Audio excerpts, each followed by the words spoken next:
তো বস এখন কথা হবে দেবী চৌধুরানীর ট্রেলার নিয়ে। ট্রেলারটা আজকে বিকেলবেলা ড্রপ করা হয়েছে। আমি ট্রেলারটা 5-6 বার দেখলাম। তো কেমন হলো এই ট্রেলারটা? এই পুজোতে না 4টে ছবি ভালো ফলাফল করতে পারে। এবার কোনো ছবির বাস বেশি হতে পারে, কোনো ছবির বাস কম হতে পারে। তবে যদি কন্টেন্ট ভালো হয়, ডে বাই ডে কিন্তু যে ছবির কন্টেন্ট ভালো সেই ছবি গ্রোথ আনবে। এবার এই ছবির পরিচালক ভালো, এবং একটা বিষয় হচ্ছে এই ছবির কিন্তু প্রমোশনটাও ভালো হয়েছে। এবার বুমবাদার যে অডিয়েন্সটা, তারা বুমবাদাকে না বহুদিন অ্যাকশন অবতারে দেখেনি। এবার যদি এই অডিয়েন্সটা মানে যারা বুমবাদাকে দেখতে চায় সেই অডিয়েন্সটার কাছে ছবিটা পৌঁছে যায়, তাহলে কিন্তু ছবিটা ভালো হলে মানে উপরি পাওয়া দুটো বিষয় যদি ব্যাটে বলে হয়ে যায়, তাহলে কিন্তু ছবিটা লেগে যাবে। এবং আমার এই ট্রেলারটা বেশ ভালো লেগেছে। এই ছবির যে পরিচালক, তার প্রিভিয়াস ছবি অভিযাত্রিক, সেই ছবিটা কিন্তু ভালো ছবি ছিল এবং সেই ছবিটাও অডিয়েন্সের ভালো লেগেছিল। এবার দেখার এই ছবিটা হয় কেমন। ছবির ট্রেলারটা প্রথমেই যেরকমভাবে ওই বাচ্চার সিকোয়েন্সটা দেখায়, মানে সেখানে কিন্তু ট্রেলারটা খুব সিরিয়াস হয়ে যায়। একটা বাচ্চা, সে তার পরিবারের কারো মৃতদেহ সেটাকে টানতে টানতে নিয়ে যাচ্ছে, একজন ইংরেজ তাক করছে, সে গুলি চালায় এবং পরক্ষণে আমরা সিকোয়েন্সটা দেখি না, সেখানে মনোলগটা শুরু হয় এবং বুমবাদার মনোলগের পর আমরা দেখি বাচ্চাটার বডিটা পড়ে আছে এবং সেখান থেকে ট্রেলারটা যেভাবে হিট করে, আমার কিন্তু ওই জায়গাটা খুব ভালো লেগেছে। তারপর দেবী চৌধুরানী, তার যে ব্যাক স্টোরি, শ্রাবন্তীর যে ক্যারেক্টারটা, সে যে আগেও বেপরোয়া ছিল, সে যে একটু ডান পিটে ছিল এবং তার বৈবাহিক জীবন সেটা কীরকম কেটেছে।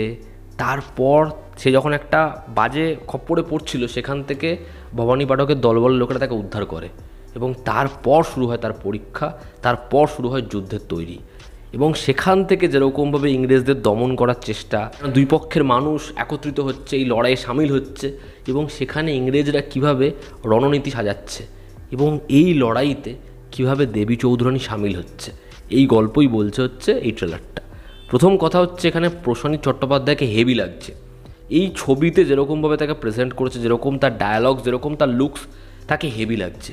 ওই যে সিকোয়েন্সটা প্রথমে ত্রিশূল নিয়ে সে তাকাচ্ছে, খুব ভালো। শ্রাবন্তীর পারফরমেন্সও এখানে বেশ ভালো লাগছে, আমার তো টিজারের থেকে এখানে বেটার লাগছে। দেখার গোটা ছবিতে তার ক্যারেক্টারটা কেমন হয়, তার পারফরমেন্সের ওপর অনেক কিছু ডিপেন্ড করছে। সাপোর্টিং কাস্টে যারা রয়েছে প্রত্যেককে স্পেস দেওয়ার চেষ্টা করেছে, প্রত্যেককে আমার ঠিকঠাক লেগেছে।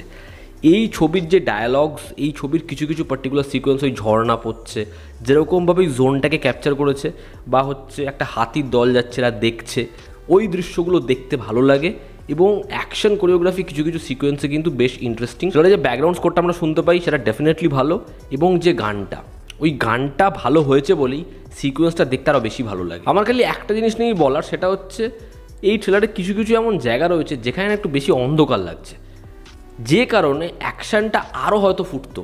কারণ ওই দেখবেন যে ওই বিবৃতির ক্যারেক্টারটা তীর ছুটছে, যেরকমভাবে তীরটা যাচ্ছে দেখতে কিন্তু ভালো লাগছে, কিন্তু ওগুলো বেশি একটু ডার্ক মনে হচ্ছে। আশা করছি যখন বড় পর্দায় দেখব সেটা আমাদের খুব বেশি ইস্যু মনে হবে না, দেখার সেটা কীরকম হয়। তো ওভারঅল এই ট্রেলারটা বেশ ভালো ছিল এবং অনেক কিছু না তারা দেখানোর চেষ্টা করছে। এবং অভিযাত্রীকেও পরিচালক কিন্তু অনেকটা জোন কভার করেছিল, ঠিক আছে। মাধুর ভান্ডারকার সেই ছবিটার প্রডিউসার ছিলেন এবং সেখানে কিন্তু অনেকটা ওয়াইডার জোন দেখিয়েছিল, গল্পটা কিন্তু ট্রাভেল করে। এবার এই ছবির মধ্যেও সেটা কিন্তু রয়েছে। এবার দেখার সেটা বড় পর্দায় যখন আমরা দেখি সেটা কতটা ভালো লাগে আমাদের দেখতে। আপাতত ট্রেলারে সেটা ডেফিনেটলি ভালো লাগছে।